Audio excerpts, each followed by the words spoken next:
So, Tom Hardy's Venom. What do I think? Well, here's what I think. I'm going to tell you right out of the gate. Uh, I'm not here to review the movie. I'm not here to tell you how the movie is. That's something you guys can decide on your own when you watch the movie. I'm not reviewing the movie. What I'm trying to say right out of the gate, I can tell you that this movie transfer HDR, it's really, really good. But then again, it should be a good 4K in HDR because this is Sony. It was Columbia Pictures in association with Marvel, and they use a really good cameras. Therefore, you're gonna have a much better HDR. There's a bunch of night scenes in this movie, but there's also scenes during the day. There's also scenes inside the laboratories. So this movie really brings HDR almost like the Predator, Deep Predator. It really has that vibrant colors that pop in the movie. And this is just one example of Eddie Brock, which he is a reporter. And this is him showing, they were showing him doing reportings and stuff like that. I don't want to spoil too much of the movie, but let me go through some of the scenes where you will see what I'm talking about in terms of HDR. Even in the scenes in the movie, like when they are like inside, like the buildings and laboratories, like here in the office, like there's certain depth of picture. When I say depth of picture, I mean there's that three-dimensional look to it. Uh, and the reflection on his leather jacket, overshadowing on his left side of the face. The HDR really here resemble as to what it can do. You know, sometimes it's hard to put in words as to what I'm seeing. When I say resemblance, I mean resemblant the that three-dimensional effect of HDR, and that's what HDR does. It really gives you that three-dimensional depth of picture. That's what high dynamic range. It's a dynamic picture, meaning there's a three-dimensional dynamic picture to it. So it looks so the black levels are just the right amount of deep dark levels. They're there. The white bright levels have enough white bright levels that there need to be there. So there's that certain balance of picture, if you know what I mean. And everything looks natural and three-dimensional. That's maybe I'm butchering it the way I'm explaining it, but this is like the best way I can explain HDR to people whom they never experienced HDR.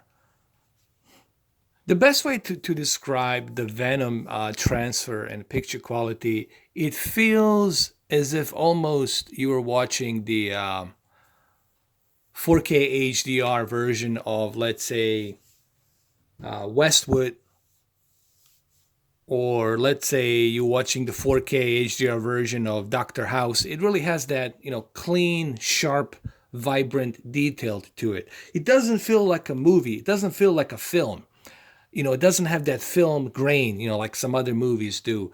This is more like you're watching a TV show motion picture. It really has that kind of a feel. But that's great because the HDR will pop on your television. Currently, obviously, I'm using a QLED. I'm using a Samsung Q8fn to do a review on this. And the main reason I'm doing the movies a little bit now because people have been asking me, hey man, we want to hear your opinions. Remember, when I do 4K HDR movie reviews, I'm not reviewing the movie. I'm reviewing the my opinion and thoughts on what I'm seeing. I don't bother going through all the fact sheets of what camera was it, Aries, was it red camera, what type of camera did they use, was it Panavision lens, what type of Panavision lens. I don't bother with that stuff. All that detail you guys can find. You can search it, you can Google it, and you can find it for yourself. What I basically try to do here, I try to give you my opinion on the 4K UHD HDR version of the movie. Okay, and that's what I try to do here. Even in this scene, with the close up to Tom Hardy's character, Eddie Brock, you can see the leather jacket and the shirt. And even in the background where it's zoomed out, you still see that depth of picture. That's what this HDR does. And I think you guys will be pleased when you. I say go ahead, pre-order this movie, go pick it up. You will not be disappointed with the HDR, and you also will not be disappointed by the soundtrack, the Dolby Atmos. Trust me, I'm trying to do my best not to spoil this movie for you guys. So the way I do this is I try to not spoil it for people. I'm not showing you anything here that's going to be spoiled. And even here in a restaurant scene with Eddie Brock and his girlfriend, you can see that depth of picture. If I was to bring my camera maybe a little bit closer, you would see just the amount of detail that's there. Believe me, guys, when I tell you that you will be pleasantly surprised with the HDR on this film, and you will be pleasantly surprised with the clean detail transfer you're getting here. It's a really nice and clean. I mean, it's truly going to show off on your TV. I really didn't expect this movie to like look this sharp and good in terms of HDR. But then again, it's Sony, it's Columbia Pictures. They are known for their quality when it comes to movies, picture quality. Like right here, for example, the HDR, like in the background, you look at those lights, and you look at these blue vibrant lights here on the wall. It really has that depth of picture. This is what I was talking about. This is the perfect like example. Has the nice depth of picture. Now, I'm using a full screen. There is a widescreen. It's just I'm using a full screen on my Oppo for you guys for the demo of this video. If I use the black bars and I bring it down, then you're not gonna see too much of a picture. So I try to do this for the demo reasons. I don't recommend that you use the full screen. I recommend that you use the widescreen original theatrical ratio. But for the purposes of this video, for the demo, I want to show it to you like this. And like even on this scene, you look at the that glass of wine it's half empty, and you look at the background, the people, the bar, people right here in the background as well. There's a certain three-dimensional look to it. That's what I mean by dynamic picture. That's what I mean by the depth of picture. And that's what the HDR does really. And this is a really good tone mapping of the HDR. That's what we mean by a really good HDR. It's the tone mapping where the deep dark levels are nicely implemented. The color, red, green, blue, yellow, it's implemented very nicely here. The color gamut, obviously this television has a great color gamut, DCI-P3, 98.7, close to 100%. So that helps as well. And on top of that, we have a good transfer from Sony here. Now, a lot of you are going to say, well, what type of settings would you recommend then for this type of movie? All right, so I'll do that for you guys really quick. Like I said, I don't want to show you any scenes that was going to spoil the movie. So that's why I'm kind of avoiding spoilers here. But I can show you my picture settings and all that. I guess this is a good scene as any. Like I said, there's some stuff in this movie that I don't want to spoil. For those of you who are not familiar with the Venom comic book character and all that. So it is a Marvel universe, but again, I don't like to spoil movie for people. So that's why I'm being very surgical about what type of stills I show you guys here. Okay. Now, I'm going to go ahead and show you my picture settings for this movie. Not only am I kind of giving you my initial review of this 4K UHD version of the movie, but at the same time, I'm going to give you my picture settings that I'm using for Samsung Q8fn. People also have asked me to do a review of Avengers 1 and 2. I'm definitely going to plan on doing that as well because people have been asking me about the 4K UHD movies. Please, Mr. 4K, when you're going to start reviewing the 4K UHD movies. I said, okay, you guys want me to do that? I can do that for you. Well, let's get back to my picture settings right now. All right, so first thing first, I'm using a movie mode. Obviously, I am on the movie mode. 16:9 movie mode. Expert settings, backlit for the HDR will have to be on a 50. Brightness will have to be at the 0. Contrast will have to be at the 50. This will always be like this. When you're using an HDR, it is always going to be like this. Okay, when you're using an HDR, it is always going to be like this. Sharpness, you know, usually I would say leave the sharpness at 0, but I think leaving the sharpness at 10, it's perfect balance. It's just like the right sweet spot, perfect balance. And I think you guys will agree, leaving the sharpness at 10, it's a perfect balance, sweet spot for the 4K movies.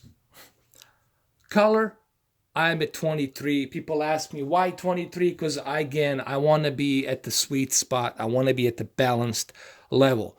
I want my color to be at the balanced level. I want to avoid any at all saturation of colors.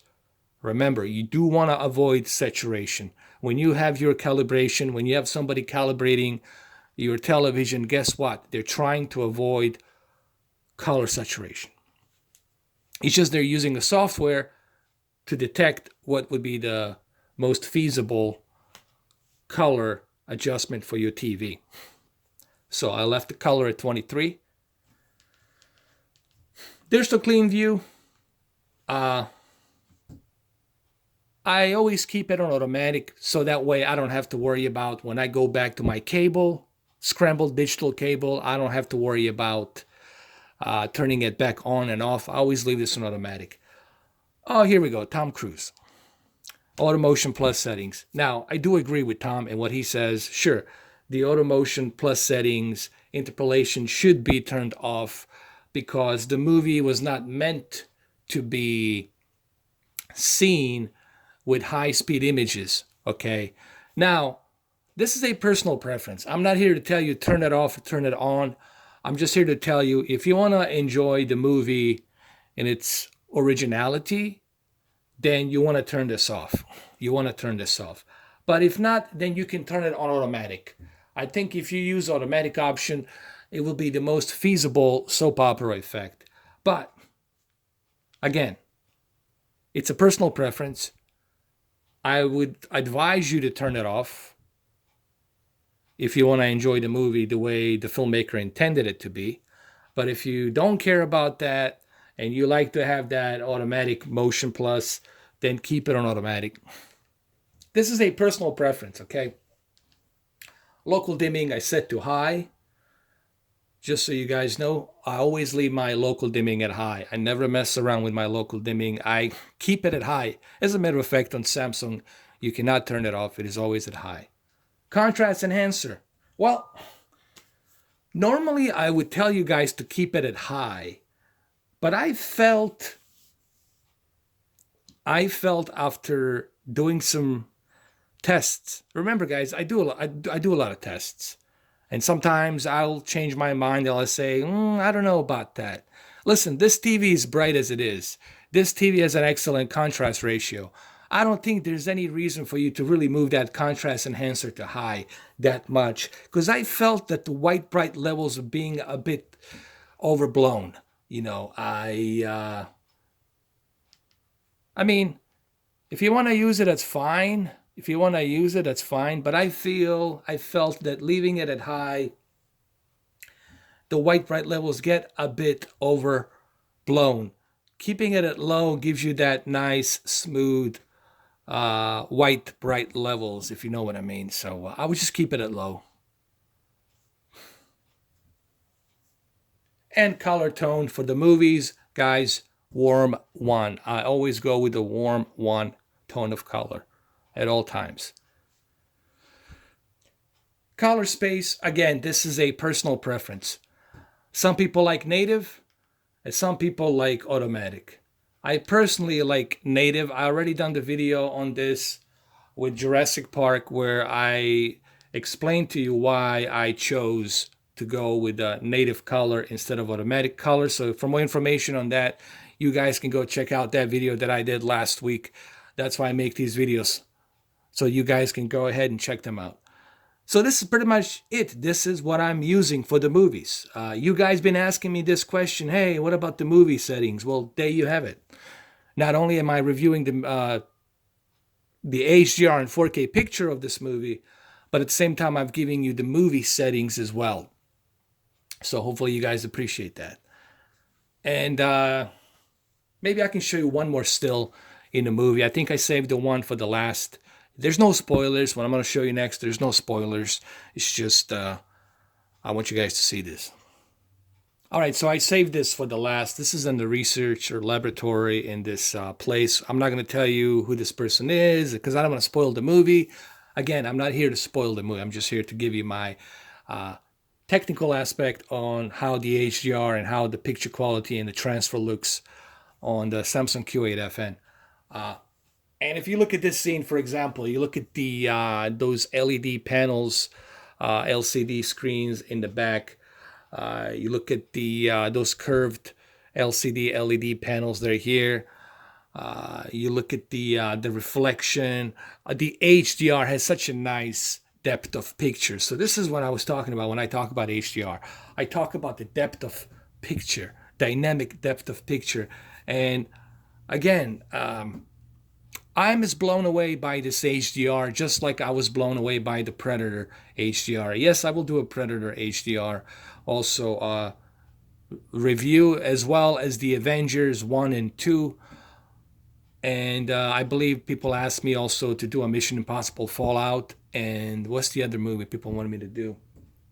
Oh yeah, the Equalizer 2 and Incredibles 2. There's also another movie that I'm really kind of keen on looking to review it. It's The Lion King. I really want to see how in an old movie like Lion King, Disney animated movie, how it looks with the transfer of HDR and how well is that going to be represented on this television. That's something I'm looking forward to doing as well. Well, there you have it, guys. Hopefully you enjoyed this long Venom special video that I just did here for you guys. Listen, go ahead and purchase this movie, pre-order it. It's coming out on Tuesday, December 18th. Highly recommend that you pick up the 4K Ultra HD Blu-ray version. The HDR looks phenomenal. Dolby Atmos, it's amazing. Overall, a great picture quality. 2 thumbs up, way up. Now, in terms of a movie, the movie did make a lot of money in the box office, that's for sure. But critics. Here's the thing, guys. Even with Avatar, there was people criticizing the Avatar.